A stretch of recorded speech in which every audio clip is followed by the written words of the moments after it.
etäaikakauden monikanava myynti.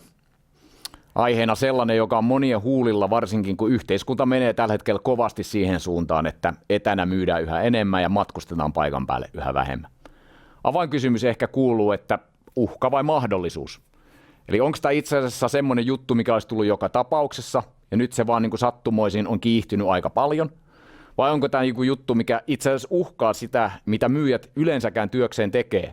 Eli mekanisoi ja antaa valtaa sitten vaan ostajalle enemmän, ja uhkaa sitä, ettei myyjät pystykään vaikuttamaan asiakkaaseen. No tietenkin tässä voidaan ottaa semmoinenkin ote, että kokeilemallahan se selviää. Mutta kyllä minusta on hyvä myöskin katsoa vähän niitä asioita, että miten tähän mennessä me ollaan nähty, että tämmöinen etänä toteutettu monikanavainen myynti toimii.